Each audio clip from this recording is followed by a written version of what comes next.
আসসালামু আলাইকুম ভিউয়ার্স, চলে এসেছি বাগানে। আজকে সবগুলো গাছের কিছুটা যত্ন করব, সেই যত্নগুলো আপনাদের সাথে শেয়ার করব। আশা করি আপনাদের কাছে আমার আজকের ভিডিওটি ভালো লাগবে। জুলাই মাস চলে এসেছে, আজকে জুলাই মাসের 7 তারিখ। আজকে যেহেতু রবিবার, এই সময়টাতে এসে আমার গাছগুলোর একটু যত্ন করা প্রয়োজন। অনেক দিন ধরেই ভাবছি করব, আর যেহেতু অনেক গাছ লাগিয়েছি এই সময়টাতে দেখা যাচ্ছে সবগুলো গাছই বড় হওয়া শুরু করেছে, কিন্তু প্রপারভাবে এই গাছগুলোর যত্ন করতে পারছি না। সে কারণেই প্রথমেই যে কাজগুলো করব, কোনো ইন্ডিভিজুয়াল কোনো গাছের একা একা যত্ন না করে সবগুলো গাছকেই যত্ন করব। যেমন প্রত্যেকটা গাছের পাতা কেটে দিয়েছি অফ ক্যামেরায়, সেটা আর আপনাদের সাথে শেয়ার করিনি। যে কাজগুলো এখন এসে প্রত্যেকের বাগানেরই করা উচিত। আশা করি যারা নতুন গার্ডেনার আছেন তাদের কাছে আমার আজকের ভিডিওটি ভালো লাগবে। প্রথমে এ সময়টাতে যে এক্সট্রা পাতাগুলো আছে সেগুলো কেটে ফেলতে হবে। এখানে আমি টমেটো গাছ থেকে শুরু করে সমস্ত সিম গাছ, তারপরে বেগুন গাছ সব কিছুর পাতায় কেটে দিয়েছি। এবং এখানে একটা লিকুইড, সেটা হচ্ছে চাল ধোয়া পানি। যেহেতু আমি এটা জমিয়ে রেখেছিলাম একদিন আগে থেকে, সেটা নিয়ে এসেছি। এনে ভাবলাম যে পুঁই শাকের মধ্যে দিয়ে দিই, যেটা আমি বরাবরই করি। এবং এর ফলে গাছগুলো কিন্তু খুবই হেলদিভাবে বেড়ে ওঠে। এখানে প্রত্যেকটা গাছের মধ্যেই পাতা সহ দিয়ে দেওয়া যায়, তাতে দেখা যায় যে পুঁই শাকের ক্ষেত্রে খুব উপকার একটা সার এটা। পুঁই শাকে এই সারটা দিলে আর কোনো সার আমি মোটামুটি ব্যবহার করি না। একেবারে প্রথম লাগিয়েছি যে কম্পোস্টের সাথে, এবং তারপর থেকে পুরো শেষ পর্যন্ত এই সারটা দিয়েই আমার গাছগুলোকে যত্ন করি। প্রথমেই পাতা কাটার পরে সমস্ত গাছ যতগুলো আমার আজকে আছে সেগুলো সবগুলোর গোড়া কিছুটা নেড়ে দিচ্ছি, এবং এখানে দেখা যাচ্ছে যে শিকড় উঠে গেছে। এখান থেকে প্রত্যেকটা গাছেরই একটু মাটিগুলোকে আলগা করে দিতে হয়। কয়েকদিন পর পর না দিলে মাটিটা কিন্তু বসে যায় এবং উপর দিয়ে শিকড়টা বেরিয়ে আসে।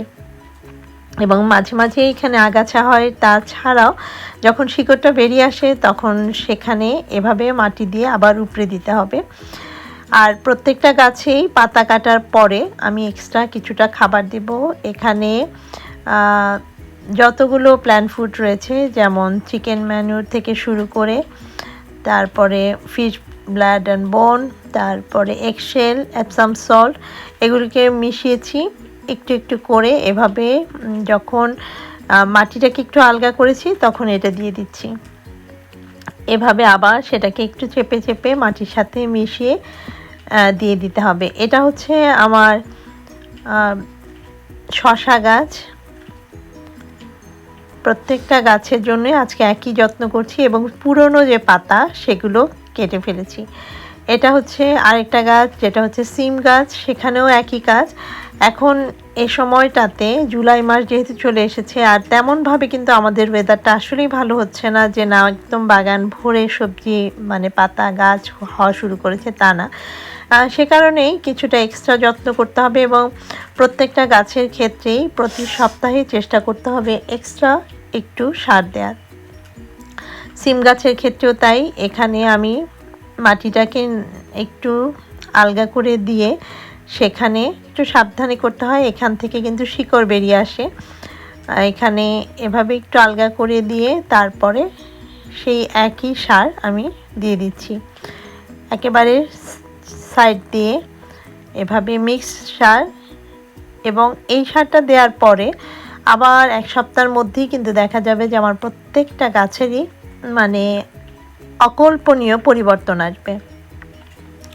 এখানে আমি যে সারগুলো দিয়েছি দিতে দিতে শেষ হয়ে গেছে, আবার কিছুটা মিস করেছি। এবং এখানে বেগুন গাছ সহ করলা গাছ, তারপরে এই করলা গাছগুলোর নিচেও এভাবে দিয়ে দিব, এবং নিচে থেকে পাতা মোটামুটি একেবারে আলগা করে দিয়েছি। এই ছোট ছোট কাজগুলোই কিন্তু আপনাদের এ সময়টাতে গাছগুলোকে বেড়ে উঠতে সহযোগিতা করবে।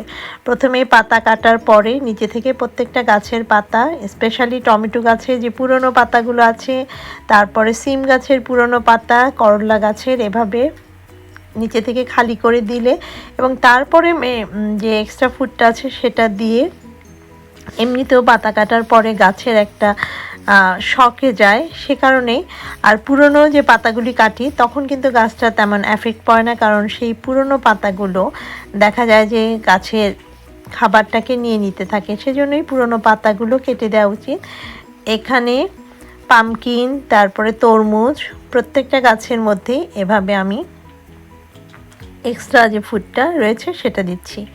এবং এরপরে অবশেষে যে কাজটা করতে হবে, ফুড দেওয়ার পরে একেবারে প্রত্যেকটা গাছেই আমি পানি দিয়ে দিচ্ছি। এই কাজটা আমি সকালবেলা করছি, এর ফলে দেখা যাবে স্পেশালি প্রত্যেকটা গাছই যখন ওয়েদারটা ভালো থাকে তখন যদি আমরা সকালবেলা পানি দিই তখন দেখা যায় গাছগুলো কিন্তু সারা দিন খুবই সতেজভাবে বেড়ে উঠতে পারে, এবং যে খাবারগুলি দিয়েছি সেটা সেই সময় থেকেই অ্যাক্টিভ হওয়া শুরু করে। এখানে খুব ভালো মতো যখন রোদ উঠবে তখন অবশ্যই খুব ভালো মতো পানি দিয়ে দিতে হবে। আর একটু মেঘলা এখন যদিও, কিন্তু তারপরেও কিন্তু ঠিক তেমনভাবে বৃষ্টি হচ্ছে তা না আমার এরিয়াতে, সে কারণেই আমি খুব ভালো মতো এভাবে প্রত্যেকটা গাছেই পানি দিয়ে দিয়েছি। যারা নতুন গার্ডেনার আছেন এবং যারা বাগান করছেন এবছর, তাদের কাছে এই ছোট ছোট কাজগুলো প্রথম থেকেই যদি করা শুরু করেন তখন কিন্তু দেখা যাবে আপনার বাগানেও পাতা কাটা, তারপরে কিছুটা এক্সট্রা ফুড দেওয়া প্রতি সপ্তাহেই, এবং তারপরে রেগুলার সেই গাছের গোড়াগুলো চেক করে পানি দেওয়া, ফলে আমাদের বাগানে আমরা অনেক সবজি হারভেস্ট করতে পারবো। প্রতিটা গাছ যেমন ফুল ফল সব কিছুর মধ্যেই পানির প্রয়োজন। আমি এখানে মরিচ গাছগুলোরও পাতা কেটে দিয়েছি, এবং সেখানে খুব ভালো করে খাবার দেওয়ার পরে এই পানিটা সেগুলোকে অ্যাক্টিভ হতে সহযোগিতা করবে। আশা করি আপনাদের কাছে আমার আজকের ভিডিওটি ভালো লাগবে। আজকে যারা আমার চ্যানেলটিতে নতুন ভিজিট করছেন, প্লিজ আমার চ্যানেলটি সাবস্ক্রাইব করতে ভুলবেন না, এবং ভিডিওটি ভালো লাগলে শেয়ার করবেন এবং লাইকস কমেন্টস করে আমাকে অনুপ্রাণিত করবেন। Thanks for watching. Allah Hafiz.